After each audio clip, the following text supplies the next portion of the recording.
Good evening, everyone. My name is Ruban Roberts with RER Consulting. I'm here tonight at the Topp Cuttaz Barbershop in Miami Gardens off of 27th Avenue and 183rd Street. Good friend of mine is the founder of this shop, Michael Stevens, who should be joining us a little bit later on. But I have two very distinguished guests. One, Mr. Ed Ponder. He is everything Miami extraordinaire. If you ever come down here, you need concierge service for anything. If you need a hotel stay, you want to rent a Bugatti, or you want to do any of that stuff, brother Ed Ponder can hook you up.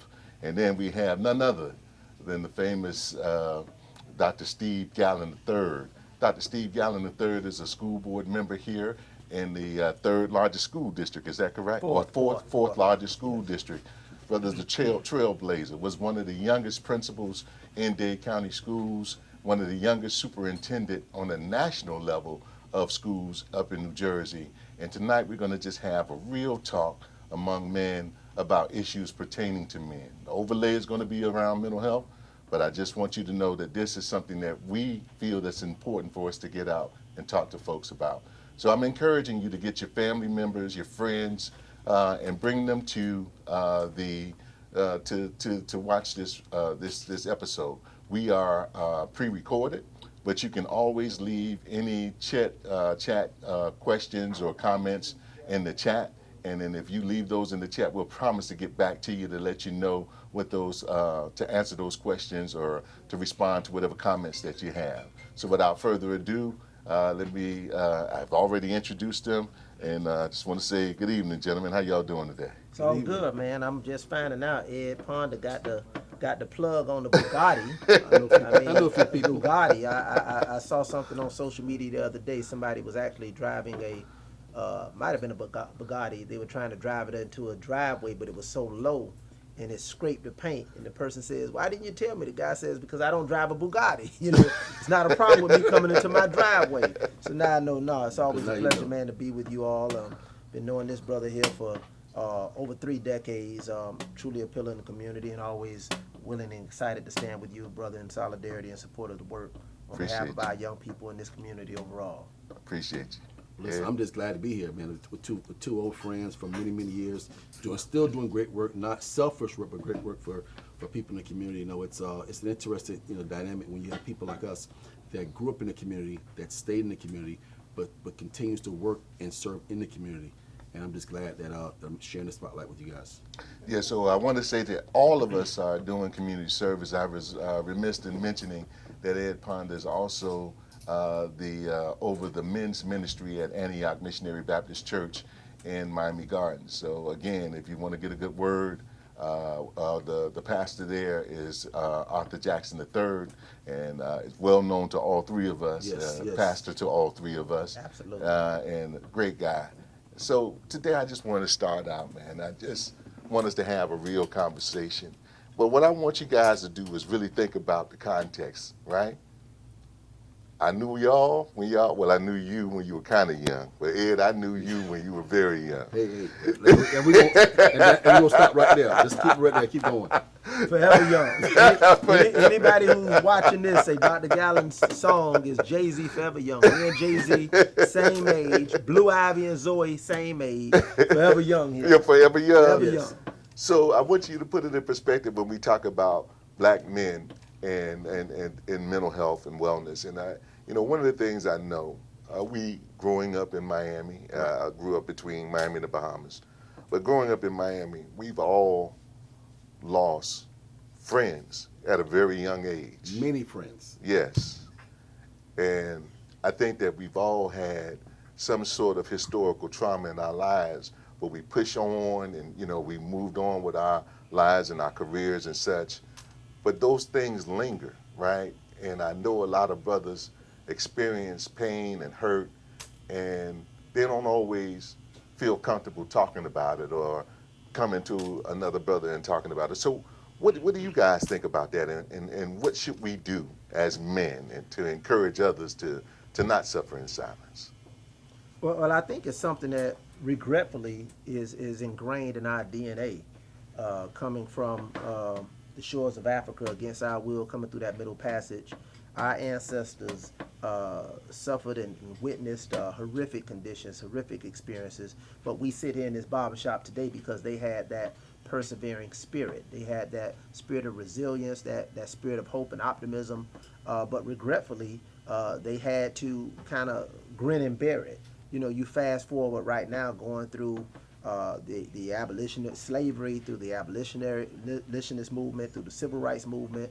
Our society, specifically our men, have had to go through tremendous periods of, quite frankly, emasculation. Right. Because to do what was done to us as a people had to go through a period of emasculating. Continue to go to that period. So when you look at what happened to the family, how do you destroy the family? You start with the head. Right. The Bible says the head of the family is the man. So Right. you historically start with that. But our spirit of resilience has taught us to continue to persevere. Regretfully, many of us have witnessed tremendous tragedy. I mean, I tell people all the time, the first time I saw somebody get killed was out in front of my neighborhood playing street football. We played football in the street, Ed. It wasn't always in the field. You know, I hear these municipalities talking about we need green spaces. Back in the 70s and 80s, we didn't have green spaces. We played tackle football. On the asphalt. On asphalt. Okay. We didn't have grass, what I'm trying to say. You know, and then you tackle somebody in the dirt. But, you know, that was the first time I actually saw somebody have their life taken. And it was a father taking the life of his son. Oh, no. Yes, and we, you know, not being lost on the police coming around, but it was almost as if, okay, who had the ball next? You know, Right. we just continued Just to move kept on. moving. And that's something that's regretfully been in us. I've had to work through that. I think Tupac summed it up best in the song "Life Goes On," and that's something we've kind of held on to it. How many brothers fell victim to the streets? Rest in peace, young G. There's a heaven for a G. Right. You know, life goes on. Life Right. goes on. But regretfully, life goes on in many cases where we kind of suffer in silence and we don't deal with some of the mental and emotional anguish that we have because it's not cool to do that. Right. So what you're saying really speaks to that whole emotional intelligence piece too, because what happens is when you take on that role that life goes on, and you know that you just got to keep it moving, what ends up happening is you end up having, psychologically, you become cold. You become, immune to pain and tragedy, at least on the surface you do. Even when it's not real. Right. Even on the surface you do, Right. but inside, You compartmentalize. you You compartmentalize hide it, right. You suppress it. That's right. And the truth is, we don't know. I mean, as a young black man, I'm gonna go back to Dr. Gallen, Steve. You know, we go back. I lived in Liberty Square. You know, so I live in an area. Steve talking about the first time he saw someone get their life taken. I saw an ice cream man get robbed and killed, and while he's dying and dead, people getting ice cream out the truck. That's right. And we like, okay, the mindset then is life goes on. Right. We still got to eat. Right. And he got ice cream in here. Right. And so, and that's the community we grew up in. So you literally grew up from slavery until today, in a world where such toughness is your survival kit. Violence. Violence is your survival kit. Yeah. You know, being hard, being real, being masculine, being strong. Me outdoing you, me outdueling you. So and even if I don't believe or know I'm not stronger than you, it's my obligation culturally to act like it, to show it. And I can never concede to not knowing it or believe that you're better than me. I would never tell you that you're better than me. I would never tell you that you look better, that you got more. It's just not in our DNA. Right. So we're living in a falsehood our entire lives. And a lot of it has to do with the expectation that's placed on men, young black men. I mean, let's just face it. I don't know about you all, but there was a time that we didn't get spankings, we got whoopings. That's right. Beatings. Yeah, that's But when right. you get spanked many times, and even today, what's the first thing comes out of a parent's mouth to the child after they got spanked? Don't cry. You bet not cry. Damn, you just gave me like, come on, what you mean don't cry? We know it. Why don't you see what that feels like? Don't cry. But you bet not cry. Or after you done beat me, you want something to cry for? You just gave me something to cry for. I'm supposed to cry. But you know, that's what we're taught. And that, you know, being able to express oneself emotionally runs counter to what it is to be a man, and that's what we're taught. And I think we have to kind of get away from that, because we see legions of young men, young boys, quite frankly, Right. that are desensitized to not only things that afflict them, Right. but hurt, harm, and danger, and even death Everybody. that they place on other people. I mean, we just saw the other day, 89-year-old grandmother Yeah. Shot. Yeah. 89 years she can live in that neighborhood. Well, Right. not, she was less than 71. Right. I mean, these young guys were running and busting at each other, just totally desensitized to what it Without is disregard. for life. Right. And I think some of these things is something that's ingrained, and we have to do a better job of that. Yeah.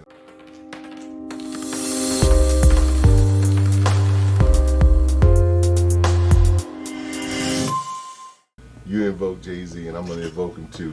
You know, he says nobody win when the family feuds, you know. Yeah. What's better than one millionaire too? So I think that one of the things that we need to really be focusing on is how we bring these young guys, you know, to the reality. Because what ends up happening is a lot of them end up going away for a while, or, you know, end up not surviving. But those who come back home, they realize the error of their ways. And society is not always accepting of folks who've done some time. And so what I'm hoping that we can do today is really convey some messages to some young folks who may be watching this, that maybe we'll steer them in a different way. I mean, a life, it's not like television. You're not going to show up on another episode of another series, right? When you take a life, you can't unring that bell. That thing is done. And so what happens is that there's so much of that trapped energy. Yes, there are kids who've been beaten. There are kids who've been beaten by their parents, beaten up by their community, beaten up by people, you know, that they are close to. And so when you internalize all of that anguish, that grief, that hurt, that harm, when it comes out, you know, like they said, you know, pressure breaks pipes. That pressure would definitely break that kid, that young man turns into the person that you didn't want him to be. So you were about to say something here. Go ahead and jump in. You know, and the dynamic of us being here in the barbershop, I found this very interesting. Right. Because even, you know, all of us, I would venture to say all young men, you know, grow up in the barbershop. That's right. You know, my current barber, my childhood barber, actually, you know, cut my son's hair. And both of them in their 30s now. Right. So my barber's been my childhood friends now, a lifetime barber. And they grew up in a barbershop. So imagine what the view is from the young boys coming with their single moms, coming to the barbershop, hearing the lies, hearing the strength, the masculinity, the toughness. We talk about sports. We talk about LeBron's not tough enough.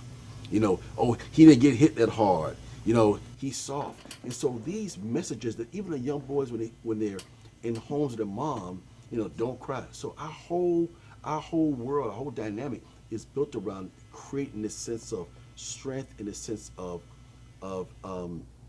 indifference to pain and to hurt.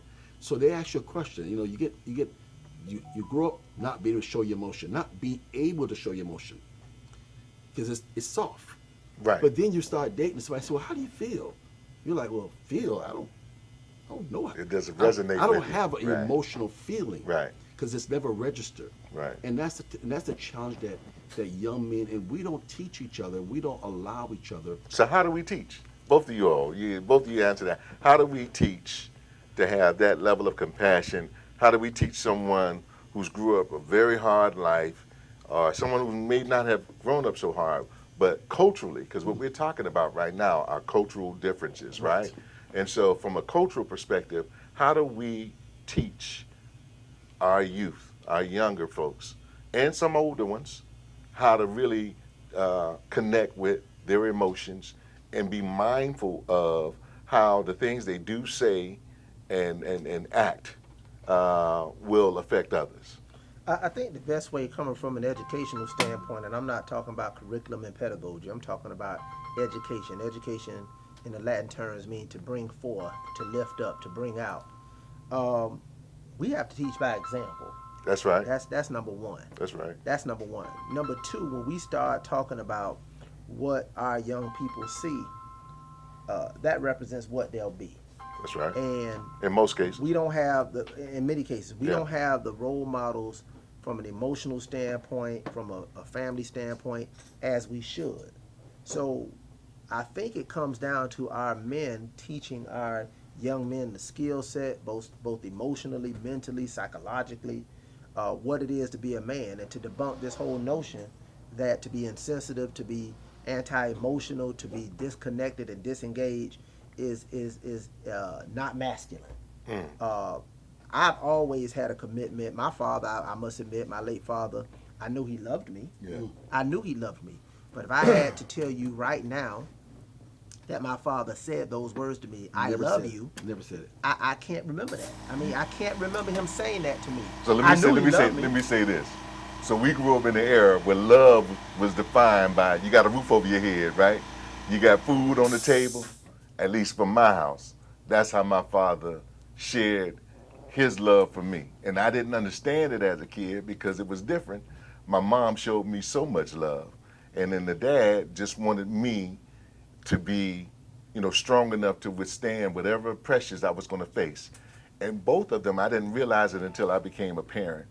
Both of them were fearful of me being a young black man growing up and all of the challenges that I would face. And I didn't understand that. So my father was preparing me from one place to be strong, like you said, to be resilient, deal with these pressures, not show emotions, not let people see you weak or or crying or that sort of thing. And my mother showed me that other side. She gave me that nurturance and that support. But I didn't mean to interrupt you so much. But I just wanted to let you know that. And it's not an either or, it's a both and. In life, we usually have to say it's either going to be this or that. Right. It can be both, and we all know the Word of God says there's power in the tongue. Right. So we need to hear those words. That's right. We need to see it demonstrated, Right. So it's not just what you say, it's what you do. But it's not what you say and not what you do. It's not what you do and not what you say. It's a combination of both. That's right. And I mean, yes, my father loved me. And even when I became of age to be able to tell him I love him too, his answer was not necessarily I love you back. His answer was like, hey, we together.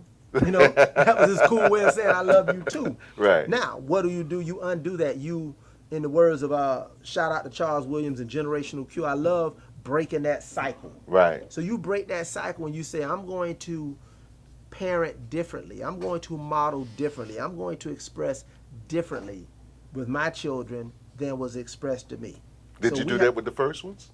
Yes, absolutely. My son. So it started from the first ones. You wanted to break that cycle So with I break the that first. cycle. I was a teenage father. Right, I know. Young That's what I'm 16 asking. years old. Yeah. So I mean, I adored my daughter. I was right there with her. Then I had a son when I was coming out of college, and right there with him. But those words and those expressions of "I love you" was said. It was stated, and it was demonstrated to the best extent. Is it still said? Absolutely. All the time? Not all the time. Okay. So, but consistently? Consistently. Okay. My So daughter, all the time is not consistently? My daughter was visiting me yesterday. My twins' birthday today. They turned 17 years old. My grandchildren. My children and my grandchildren, we express that. Does my son say it all the time? Do I say it all the time? But we'll say it. Consistently. We'll say it. And to piggyback off that, I have 2 adult sons. Right. Both in their 30s. And I'm proud to say that I talk to both of my sons at least 2 days a week. Okay. Each of them, they both live out of state. But to break the cycle was important to me. And you talk about being an example. How do we break that cycle? How do we change the narrative? It's by being an example and having authentic, real, transparent conversations. And allowing not just ourselves, but I think everyone plays a role. Right. Our athletes play a role. Our celebrities play a role. We as black men universally play a role in being an example of transparency, being authentic, being real, talking about hurt and pain and challenges and overcoming. I mean, it's great that you can lift 450 pounds, but how do you get over hurt, or do you hurt? I mean, just really, not. I don't want to say exposing yourself, but expressing yourself. Really expressing. We don't want to say exposing, but we say expressing your real truth. That because we don't allow our young people to see and to understand some of the challenges that we go through inwardly. So I want to say this to y'all, because y'all paint this picture, right? Hey, I did it with my kids, that sort of thing. But you had to get to a place, Yes. you know, and I want you Ecclesiastes to 3:1 talk about says there's a season. that. Right. There's a season, and you get to that season. Right. So I want y'all to talk about that, because I don't want the viewers or the listeners to think, okay, they come in and they're making it seem like they were already always there, already there. No, they didn't say that. So talk about that journey, because sometimes I think the message and the lesson is in the journey, when they can understand how you arrived to the place to where you say, okay, I knew this is something I was missing, and I needed to make sure that I got that to my family, my kids. Yeah, I just embraced growing up in Liberty City, this whole reality that the role of a father is to provide and protect. Right. Provide and protect. Now, how you go about doing that varies from one household to the other. But if you can fall into those two buckets of protection and provision, you at least getting there. And I understood for me that I had to be present to provide and protect. How about that alliteration, right? You got to be present to provide and protect. Right. Now, some people will say I don't have to be present. I can provide and not be there, but I don't think it's an either. I think you got to be present, because part of that provision is your presence. I'm providing presence in the life of my child, and to do that, that was a journey for me. And that epiphany came when I visited a friend of mine. He's deceased right now in Dade County Jail. He had gotten in some trouble. We all were out there, and he was on the 10th floor. And an inmate that was being visited by his girlfriend and his child, his visit was over. And I never forget, the young lady grabbed the baby's hand. She put it to the glass. The inmate put his hand to the glass, and that's how he said bye. And that was an epiphany for me, because I now had a child. Right. And I had to be present to protect and provide. So that was a part of that journey, and that really never stopped. And that was ingrained in me consistently throughout my parenting and everything else that I had to do. But going throughout that process, I understood too that words mattered. Words mattered. And those are some things that, you know, we never got the book. I'm still looking in the mail. I don't know about y'all. Maybe y'all got y'all book on what it is to be a father. I mean, what it is to be a man. Yeah. I don't know. But I've tried to be a role model in that vein to let others see what real fatherhood can represent and be about. In this age of social media, it's not necessarily commercial. It's my life, but Right. we have to be willing to open up our lives, the good, the bad, and the ugly, and the beautiful. Right. And the beauty. There's beauty in fatherhood. There's Right. beauty in parenting. There's beauty in love. And our young people, our young men have to see that. Right. And women, our young daughters have to see it as well.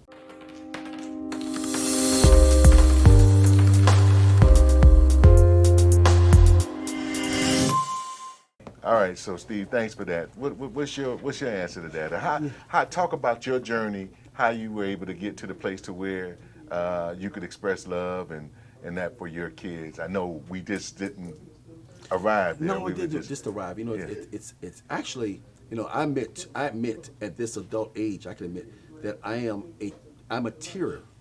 Okay. I tear up about a lot of things. Right. You know, movies, and and I had to learn to accept that and share, to be honest about it. And even some of the reflection, you talked about losing friends. One of the earliest points of this conversation, you talk about losing friends. I lost a friend, Tony Williams, in 8th grade. And I still remember the name, the place, the look, you know, cool cat. But I was shown love by my grandmother. Okay. I'm a grandma's boy. Okay. 22 years later, I'm still a grandma's boy. Right. She's, you know, gone to be glory. But she showed me love. But I wasn't showing love for my father. Right. He was absent. He wasn't present. I had a stepfather who was present, who was not in the showing love, I love, not even expressions. So I got the dynamic of an absent father, a present, you know, disconnected stepfather, but a loving, very present grandmother. So I was able to see what was there and see what wasn't there and see what was there that wasn't there. So I broke the cycle by saying, when I realized as a teenager that I was going to be a father, I had to shift and say, well, how do I not do what's been done? You were thinking like that at that time? Listen, it was, it bothered me so much. And I wasn't saying, well, it wasn't a plan, Right. it was an action. It was a reaction. Like, you know what? I just said, well, I need to own up. And my grandmother wouldn't have had any other way. Right, My right. mother wouldn't have had any other way. And so I've always kind of shown, and I realized even at an early age that I need to make sure that I am preparing him, like you say, your mother and father prepared you different ways. Yeah. Well, I knew what lies ahead.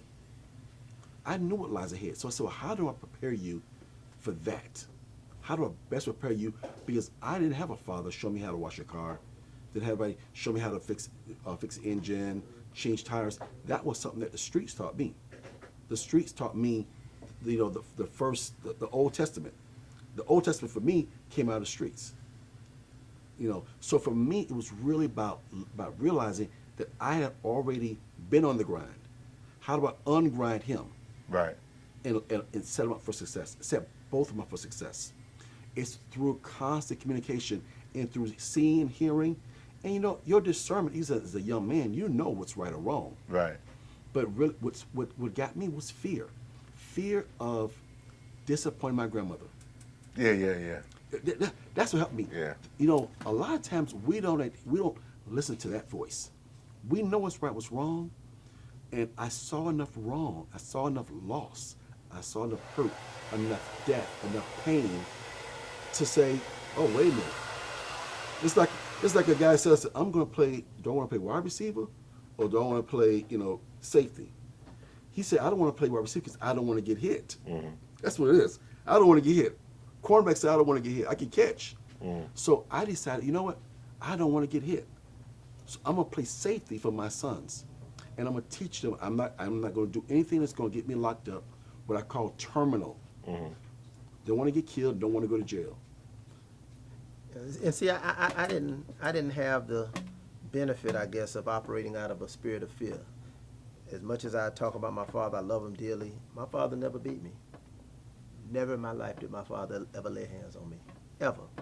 My father traveled a lot, so he was a protector and he was a provider, but he wasn't always present. Mm. I learned to tie a tie after I graduated from college. Shout out to Norvell Gainey. I dated his sister, and I learned how to tie a tie. I was a college graduate.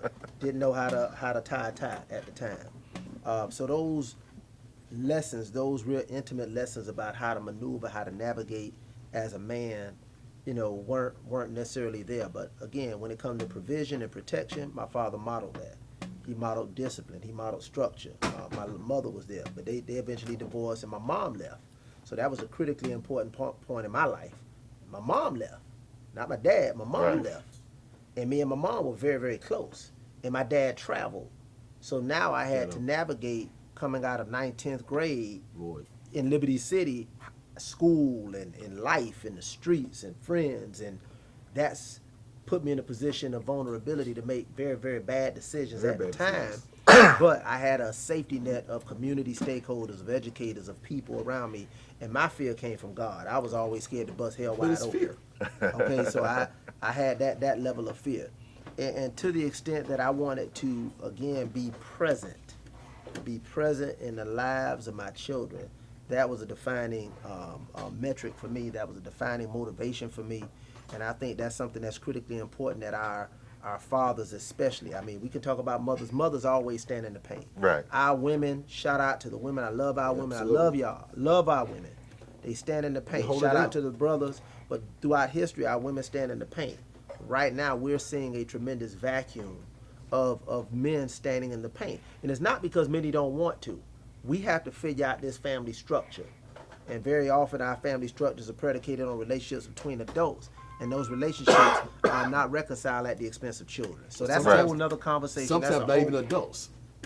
But what he's saying, I get what he's saying. Figure it out you can't figure between it out. each other. But the kids suffer. The kids suffer. Exactly. So something. we have to figure that out within the family structure. And again, we have a system that does not necessarily perpetuate the building and the maintaining and the sustaining of the family. So historically, as a community of black people, of brown people, we always figured that out for ourselves, but we have to kind of be intentional about that in ways that really unpack those things that impede us, those things that preclude us, and those things that at the end of the day hurt us as a family and as a community.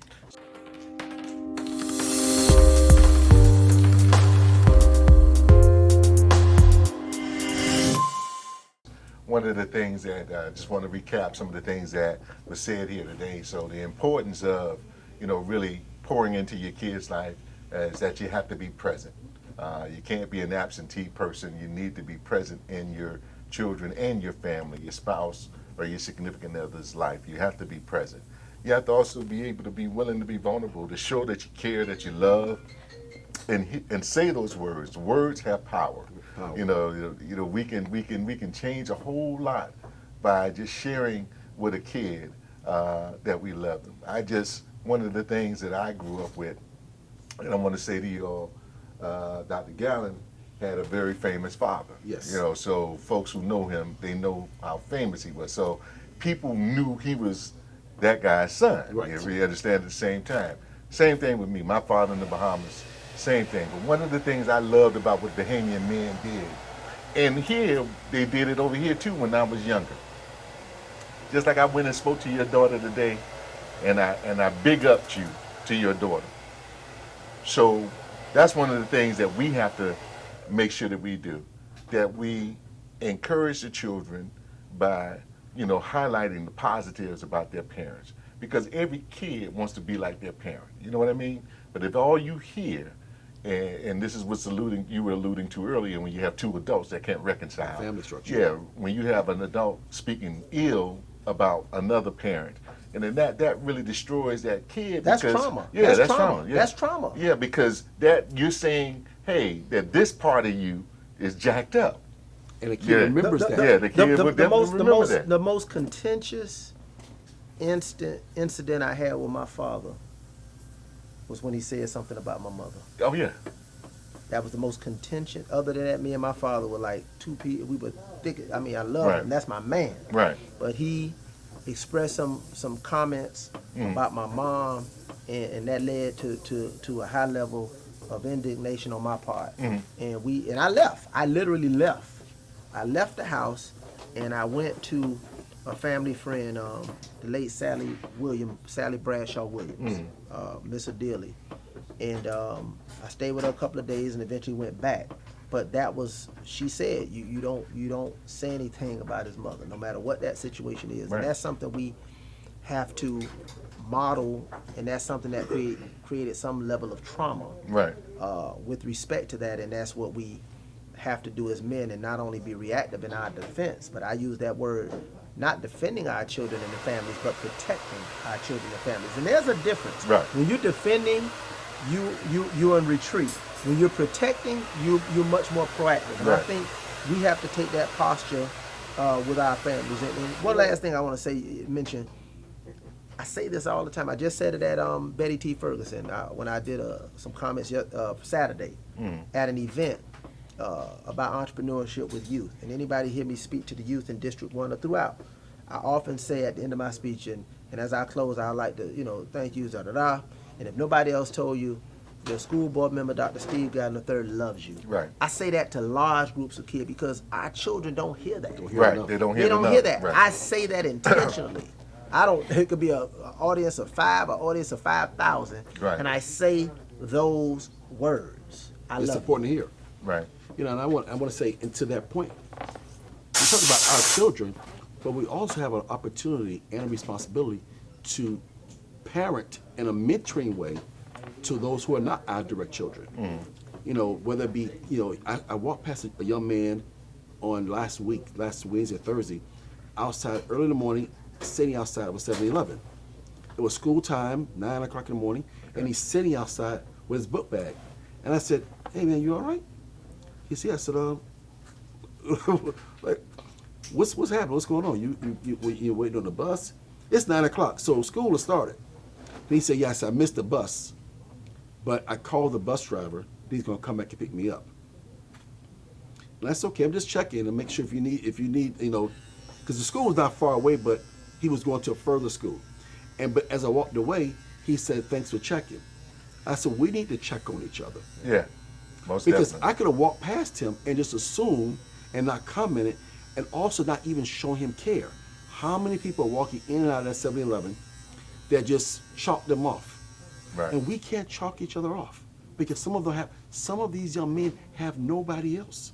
Right. So if you and I don't take the time to encourage them to say something positive in their life, to speak favor and faith and opportunity and success in their life, they may never hear it. Right. He could be right on the edge of doing wrong. He could be on the edge trying to say, should I not? And your words of encouragement could be life-changing and life-saving. So I totally believe in taking the time. Listen, my sons have done well. I'm very proud of them. My daughter, I believe, is in trust and believe she's going to do very well. But I have an opportunity as an adult man to do for others what has been done to me, done for me. Mentoring, talk about people that mentored you. But there are men that have mentored me and poured into me and still pour into me. I have a responsibility and opportunity to do that. So what do you say to that young man or grown man that doesn't have that, that's looking for that? So I remember as a young man, one of the things I was searching for was an identity. And I would read tons of books. I would go to the Afro books and things. And 7th Avenue. Yeah. D.C. Clark happened to be one of my Yes. mentors. I became a part of his organization, and those brothers supported each other. And it's they say iron sharpens iron, and that man, supporting and encouraging another man really helps that man grow, and I'm saying to you this, the other part of what we were saying earlier, we talked about being present. We also talked about making sure that we affirm each other. We also talked about setting those boundaries. No matter what your difference is with your significant other, if y'all got a kid together, keep that between y'all on that level. Don't let their kids see that stuff. Let their kids see that they both respect and love you as a child, and whatever they got going on, that's something that you don't, you're not a part of. Ruben, I wanna say before we close, I wanna affirm you, brother. You've been a champion and a trailblazer in terms of exposing this whole discourse and dialogue about mental and emotional health. We know that in the black community, it's not cool to cry. Right. We don't get counseling. Right. We don't get therapy. If we get therapy, we think, all hell is about to break loose. And Michael Basin had a book about 15, 20 years ago.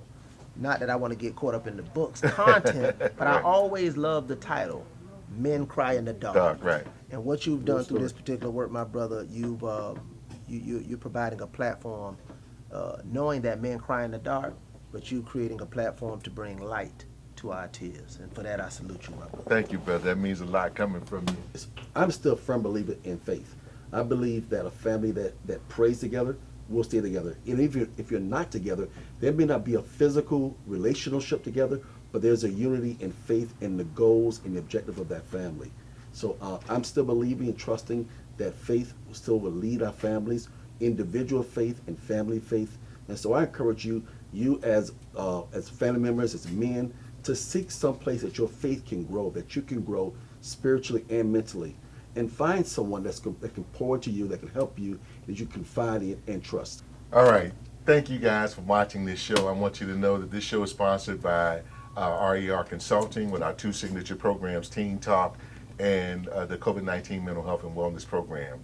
Most of what we talked about had an overlay about mental health and wellness. We talked about the trauma that we've all experienced. We talked about what happened historically. And then we talked about how we righted the ship, because all of us experience some of the same things. And so love, compassion, being able to be open emotionally, being able to tell someone that you love them, that you truly love, and being present doesn't cost anything to be present. Brothers, if you don't have a job, if you're not working, it doesn't cost anything for you to go and throw a ball with your child, or sit down and have tea with your daughter, that sort of thing. But we need to make sure that we do that to make a difference in our families. It's about legacy. It's about legacy. And what are we leaving? What are you leaving in terms of your legacy? And so this is the first of a multiple series of barbershop talks. We'll be going to the different barbershops, have different guests on. I want to thank our illustrious guest today, Dr. Steve Gallen III and Mr. Ed Ponder for being on the show. I want to also encourage you to go to the website for the COVID Mental Health and Wellness Program, and that is mymentalhealthmiami.com. Click the survey button up in the right. Take the survey so you'll know your score, you'll know what's happening with you in the areas of stress, depression, and anxiety and levels of support. Listen, there's a stigma around mental health, but we are dealing with issues related to so much trauma that we are experiencing anxiety, stress, and depression on an enormous basis. So I encourage you to go.